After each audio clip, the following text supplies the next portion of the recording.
Dumdum station থেকে শিয়ালদার উদ্দেশ্যে রওনা হব বলে আমরা বেরিয়ে পড়েছিলাম। আজকের আমাদের গন্তব্য এমন একটা জায়গা যেখানে বাংলার ইতিহাসের গন্ধ আজও মুছে যায়নি। সেখানকার অলিতে গলিতে কান পাতলে আজও ইতিহাসের নানা অধ্যায়, নানা গল্প বলে যায়। কোথাও কালো ষড়যন্ত্রের গল্প, তো কোথাও বাংলার ইতিহাসের নানা রোমাঞ্চকর অধ্যায়। ভাগীরথী এক্সপ্রেসওয়েতে চড়ে আমরা বহরমপুরের উদ্দেশ্যে যাত্রা করব বলে এগিয়ে চলেছি। নমস্কার, আমার চ্যানেলের আরও একটি পর্বে আপনাদের সবাইকে স্বাগত জানাই।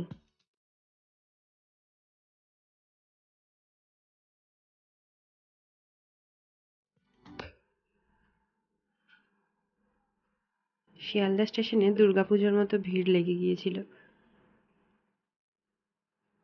14 নম্বর প্ল্যাটফর্মে আমাদের গাড়ি দেওয়ার কথা ছিল, কিন্তু 12 নম্বরে দেওয়া ছিল দেখে আমরা সোজা গাড়িতে ওঠার জন্য রওনা হয়ে গিয়েছিলাম। আর এটা হচ্ছে ডিসপ্লে বোর্ড। যারা রিজার্ভেশনের টিকিট কাটেন তাদের নাম এখানে দেখা যায়, সিট নাম্বার অনুযায়ী নাম দেওয়া থাকে। আমরা রিজার্ভ করিনি, আমরা জেনারেল কম্পার্টমেন্টে গিয়েছিলাম। এই যে ভাগীরথী এক্সপ্রেস দাঁড়িয়ে রয়েছে।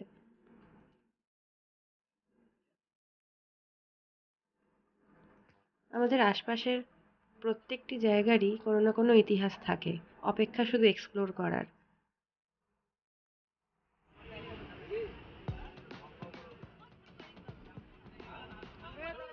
ভিড় ঠেলে ঠুলে আমরা ঢুকে গিয়ে কষ্ট করে জায়গা পেয়েছিলাম, পরে খানিকটা দাঁড়িয়ে দাঁড়িয়ে গিয়েছিলাম।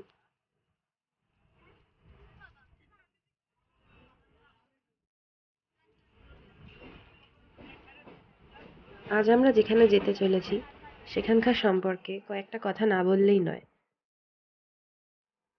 এতক্ষণে বুঝেই গেছেন আমাদের আজকের গন্তব্য হলো মুর্শিদাবাদ।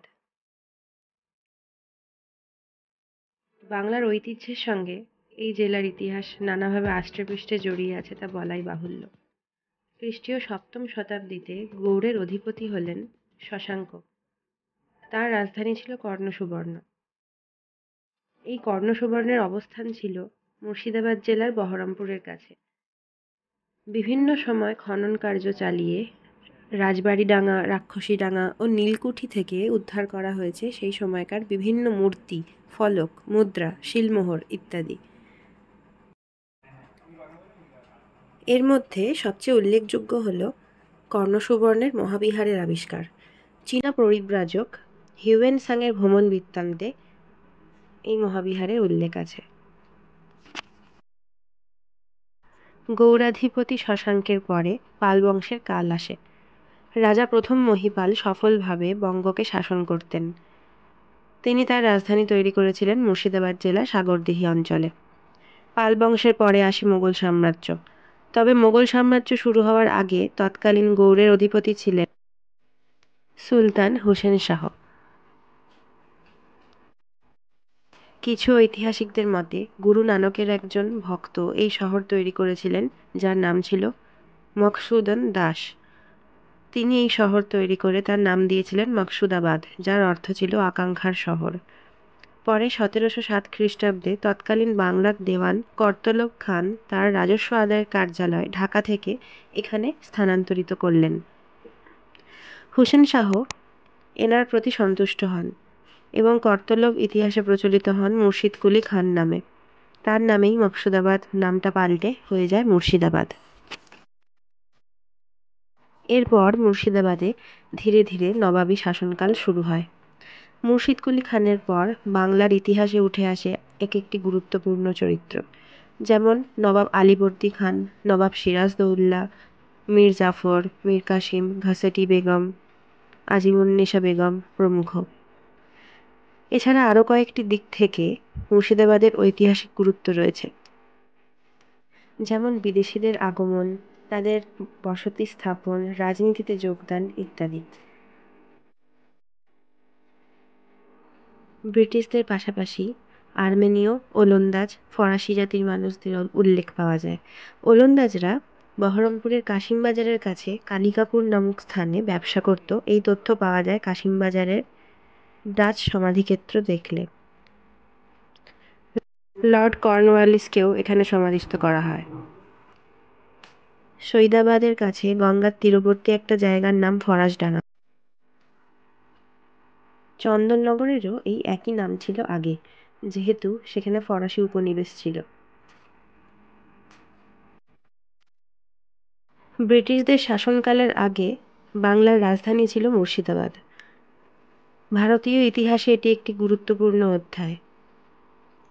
1757 সালে ঘটিত পলাশীর যুদ্ধ, যেখানে ব্রিটিশরা সিরাজদৌল্লাকে পরাজিত করে সমগ্র জাতিকে ব্রিটিশ ও উপনিবেশিক শাসনের অধীনে এনেছিল।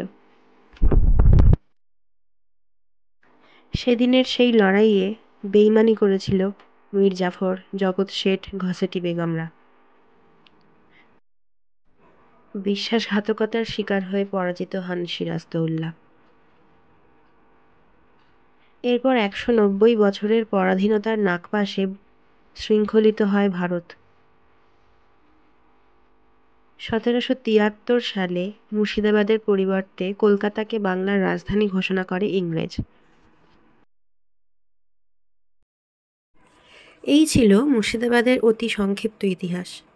এখানকার দর্শনীয় স্থানগুলোর মধ্যে উল্লেখযোগ্য হল হাজারদুয়ারি, ইমামবাড়া, বাচ্চাবালি তোপ, কাটরা মসজিদ, পলাশী, কাঠগোলা বাগান, মতিঝিল, কাশিমবাজার রাজবাড়ি, নসিপুর রাজবাড়ি, চক মসজিদ, মদিনা মসজিদ, ওয়াসেফ মঞ্জিল, ত্রিপোলিয়া গেট, আর্মেনিয়ান চার্চ, রোশনীবাগ, ঘোষবাগ ইত্যাদি। ঐতিহাসিকতা ছাড়াও এই অঞ্চলের গুরুত্ব অক্ষুণ্ণ রেখেছেন মহারাজা মনীন্দ্রচন্দ্র নন্দী, দাদা ঠাকুর শরৎচন্দ্র পণ্ডিত, রাখালদাস বন্দ্যোপাধ্যায়, মনীষ ঘটক, আচার্য রামেন্দ্র সুন্দর ত্রিবেদী, বিধায়ক ভট্টাচার্য, লেখক সৈয়দ মুস্তাফা সিরাজ, অতীন বন্দ্যোপাধ্যায়, নবারুণ ভট্টাচার্য, মীর আফসার আলী, অরিজিৎ সিং সহ প্রমুখ বাঙালি, যারা সমাজের বিভিন্ন ক্ষেত্রে বাঙালি জাতির নাম উজ্জ্বল করেছেন। আমরা আমাদের গন্তব্য বহরমপুর কোর্টে নেমে গেলাম। এখানে আমাদের এক ভাই অপেক্ষা করছে। ওর ওখানে রাতটা থেকে কাল সকালে আমরা মুর্শিদাবাদের বিভিন্ন দর্শনীয় স্থান দেখতে বেরোবো। আমার চ্যানেলে আমি বিভিন্ন স্থান এক্সপ্লোর করে বেড়াই। ভালো লাগলে একটি লাইক, কমেন্ট ও শেয়ারের মাধ্যমে আমাদের পাশে থাকবেন। আজকের মতো ভিডিওটি এই পর্যন্তই। দেখা হচ্ছে পরের পর্বে। খুব শীঘ্রই মুর্শিদাবাদের দর্শনীয় স্থানগুলির ভিডিও আসতে চলেছে। আপনাদের উৎসাহ পেলে আমাদের খুব ভালো লাগবে। ধন্যবাদ।